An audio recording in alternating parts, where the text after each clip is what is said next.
ভয়াবহ পরিস্থিতি বাংলাদেশে এবং বাংলাদেশের এই পরিস্থিতির কারণে শুধুমাত্র পড়শি দেশ হিসেবে ভারত উদ্বিগ্ন এমনটা নয়, গোটা বিশ্বই উদ্বিগ্ন। রাষ্ট্রসংঘের পক্ষ থেকেও কিন্তু বাংলাদেশের বর্তমান পরিস্থিতি নিয়ে উদ্বেগ প্রকাশ করা হয়েছে।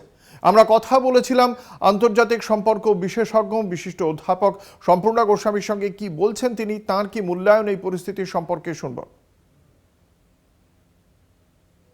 আমরা জানি যে শেখ হাসিনা একটা প্রো ডেমোক্রেটিক আইডিওলজিতে বিশ্বাসী এবং সে নির্বাচিত সরকার। সেই সরকার যেভাবে এই ছাত্র আন্দোলনকে সাপ্রেস করার চেষ্টা করেছে পুলিশের মাধ্যমে, টিয়ার গ্যাসের মাধ্যমে, সেটা ইতিমধ্যে একটা গৃহযুদ্ধে প্রায় পরিণত হয়েছিল। কিন্তু সমস্যার বিষয় হচ্ছে এই যে এটা যদি প্যাসিফিক বা পিসফুল সেটেলমেন্ট না করে যদি সেনা নামানো হয়, তাহলে কিন্তু আরো র্যাম্প্যান্ট হিউম্যানিটেরিয়ান ক্রাইসিস তৈরি হবে এবং যত বেশি হিউম্যানিটেরিয়ান ক্রাইসিস হবে, যত বেশি হিউম্যান রাইটস ভায়োলেশন হবে, তত কিন্তু পরিস্থিতি আরো খারাপ হবে।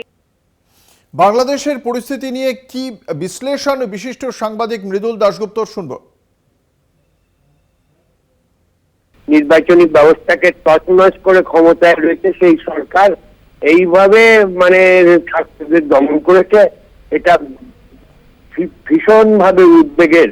এত তরুণ প্রাণ সেখানে প্রাণ ঢেলে দিয়েছে আর কি, দেখা যায় না। যদিও আমরা অন্য দেশের নাগরিক, আমরা প্রতিবেশী যারা বাংলাভাষী, তাদের এই ধরনের দমন পীড়ন নিগ্রহ দেখে আমরা